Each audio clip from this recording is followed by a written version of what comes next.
Hey everybody, it's Tom at Modality and I'm joined by Matt Hurst at Ribbon and we're talking about the upcoming UC Expo show. Hey Matt. Hey Tom, how you doing? Good, thanks. Good, thanks. For those who don't know you, which are very few in our industry, I imagine, could you give us a little intro as to who you are and what you do at Ribbon? Yeah, sure. My name's Matt Hurst. I'm Technical Director at Ribbon. So I work in our Cloud as a Service team, heading up our technical architects that build on our as a service offerings for our partners and our customers. Awesome. And you guys are a sponsor at the show. So I'm We are interested to find indeed. out kind of what are you going to be talking about and what's kind of pertinent for you guys at the moment in terms of the Yeah, industry. absolutely. Well, I think, obviously cloud is the key word, but I think more than that is for our partners who are delivering solutions to enterprise customers. It's more and more relevant now to look at cloud-based as a service offerings, which is really going to be our focus area for UC Expo. So we'll be talking around our different offerings that we've got for our partners and our customers, and that's targeted really at full SaaS offerings called Ribbon Connects Direct Routing as a Service, which is a full kind of wrap that our partners can use to leverage and simplify, voice integration, direct routing integrations to Microsoft Teams.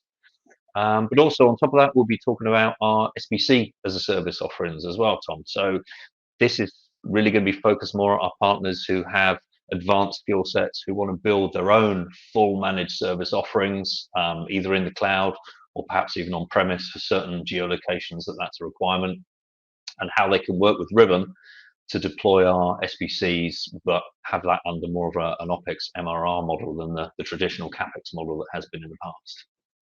Awesome. Yeah, that seems to be the hot topic at the moment. It's all about these Yeah. different voice options and is it dedicated SBCs? Is it hosted SBCs? Is it SaaS SBCs? So it'd be a interesting conversation for sure.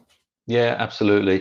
And I think, on the back of that as well, one of the other topics we'll be discussing is obviously the different interconnect methods, as you say, SBCs in the cloud or on premise, but also the different mechanisms for connecting voice into Microsoft Teams as well. We've had the announcement earlier this year with the Operator Connect, so we really want to help our partners to understand and demystify the now 3 different mechanisms to integrate voice and SIP trunking and telephony into the Microsoft Teams cloud. So really just to sort of explain what the differences are, where the partners play in each one, and sort of the pros and cons based on what the requirements are. Awesome. And you'll be at the show both days? We will indeed. Yeah, we'll be over on stand U56. Uniform 56 is our stand number. Good stuff. Well, yeah. So the show's coming up the 6th and 7th of October at XL London. Hope you can make it. I'll be there as well. And if you're interested in your different SBC options and some of the stuff Matt's talking about, be sure to check out Ribbon on U56. Fantastic. Thanks for that Thanks, time, Tom. Matt. Cheers. Cheers.